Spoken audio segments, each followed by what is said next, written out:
Right, we're turning our attention to the German football team after their 1-1 draw with Spain last night. I'm delighted to say German football analyst Jasmine Baba is with us. Jasmine, good morning to you. How are you?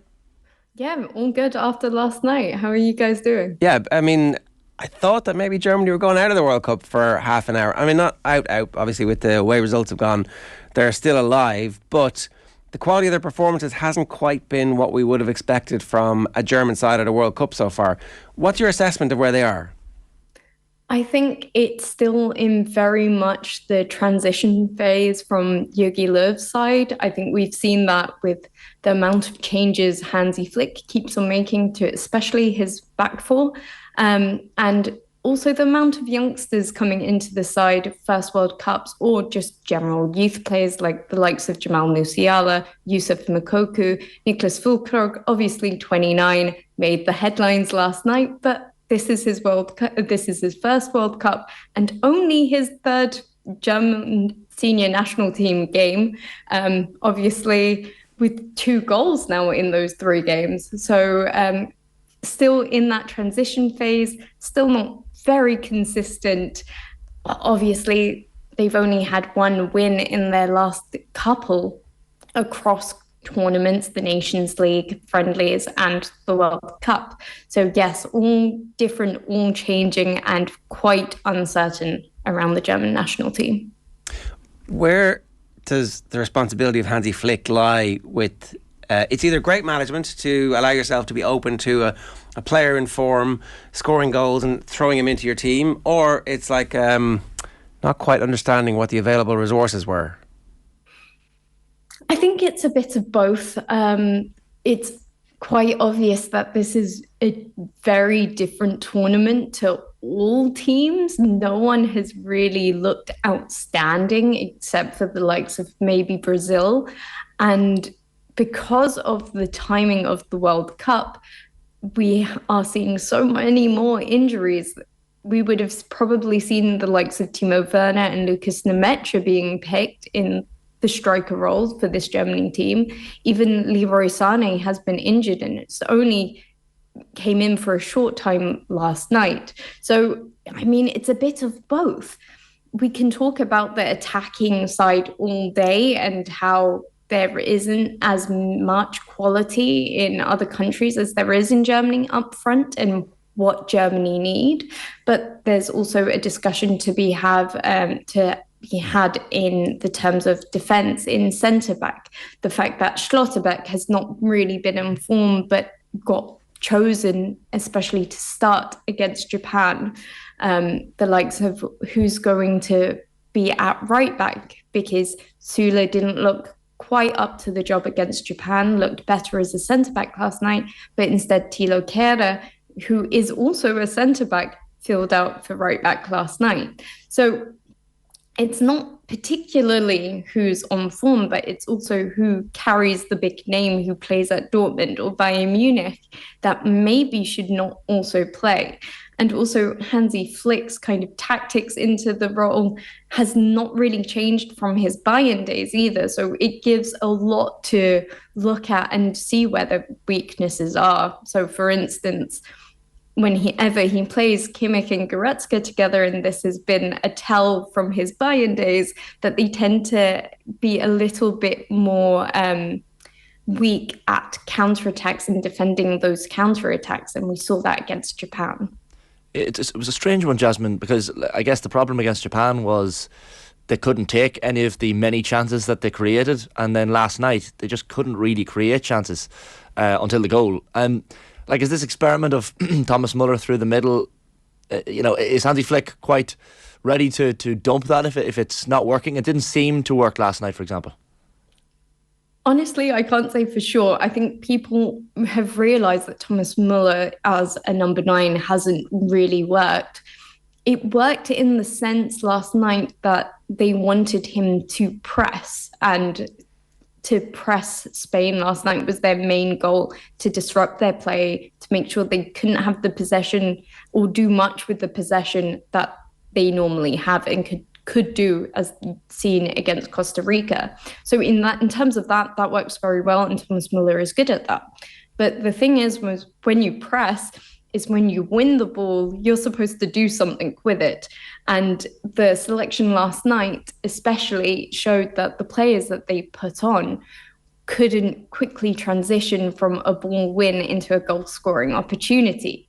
And that's where also Thomas Muller lacks, because he doesn't have the speed as, say, Yusuf Moukoko, even Kai Havertz. So the problem last night was not like a defined problem. They set up to just disrupt Spain and thought about the goals later. Whereas Japan, they just couldn't finish their chances. They didn't really care for what Japan did. It was all about them attacking, them having possession, where the kind of role changed. They were the Japan against Spain. So it's two different problems, and it's this kind of consistency that Hansi Flick can't put his team together. So against Japan, if he started Fullkrüg or brought Fullkrüg earlier on, especially with Musiala as a 10 behind him, we could have probably seen them finish a chance or two more.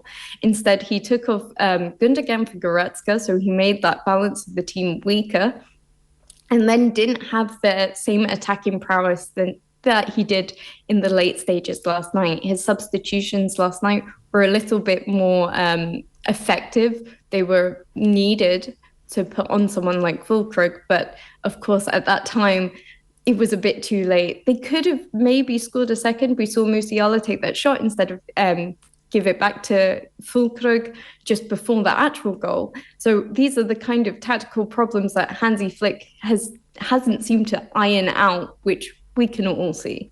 Is Hansi Flick a good manager? Well, he's obviously won everything. I don't think a bad manager could win absolutely everything that there could be to win. But I think the time where he did win everything, he had a star-studded team. He had the kind of luck of timing, that the fact that COVID had changed the course of the season. Throughout the 1920 season, Bayern were a bit behind in the league coming up to Christmas, and Borussia Mönchengladbach were on top of the league, and they were a couple of points behind.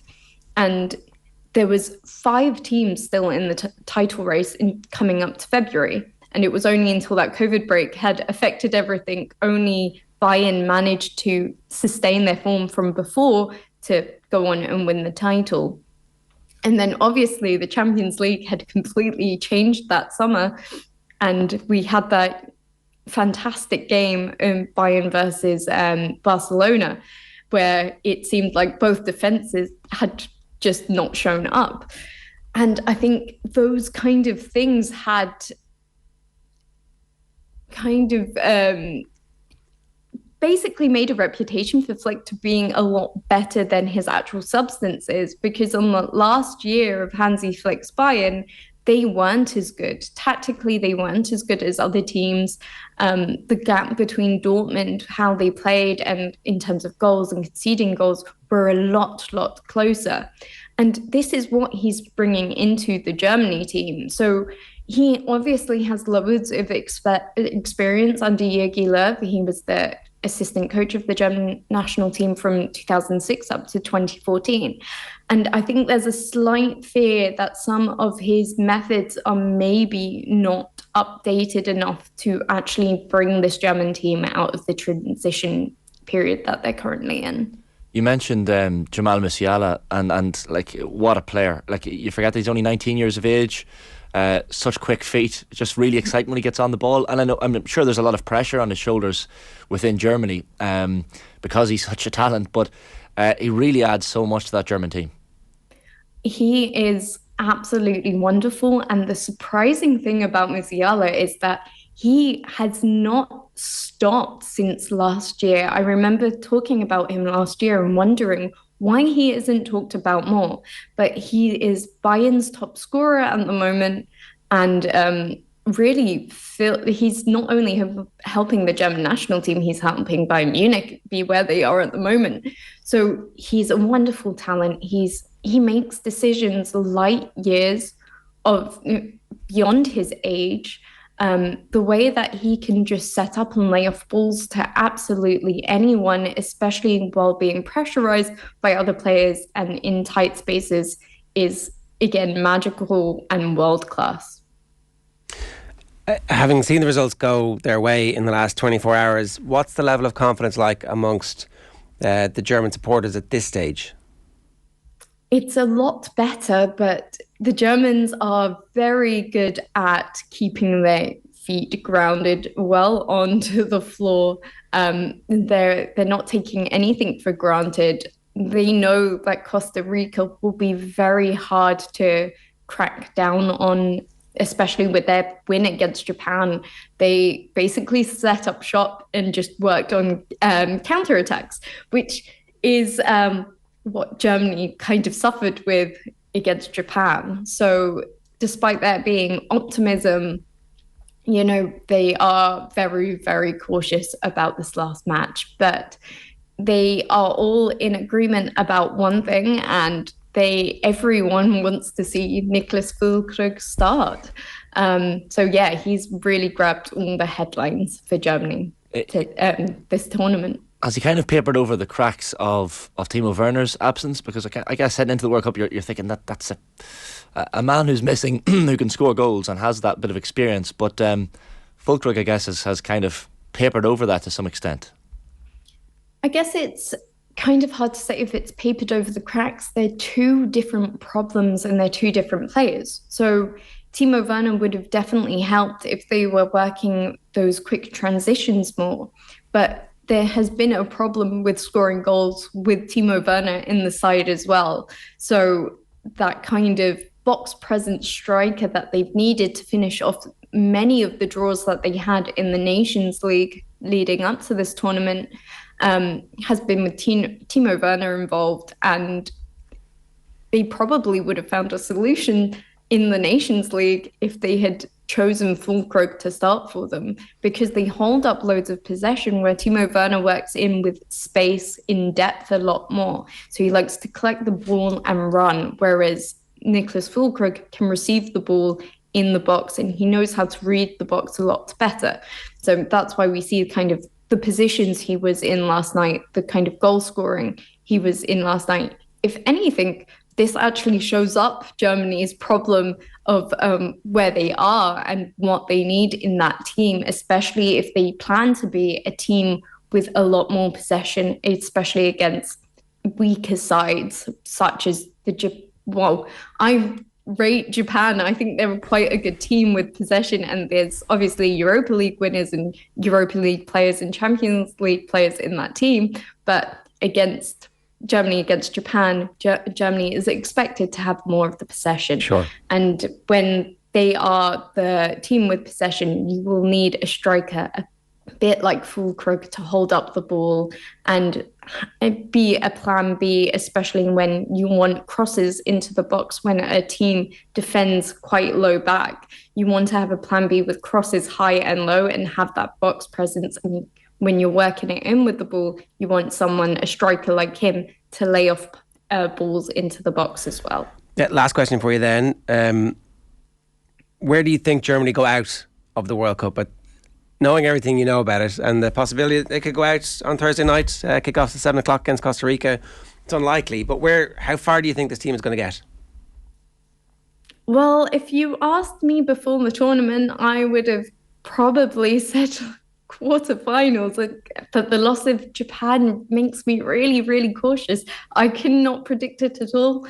I would still like to say the optimist in me will say semi-finals. The realist in me is very worried about the group stage. So that's all I'm going to give in terms of predictions. All right, fair enough. Jasmine, great to have you with us. Thanks a million.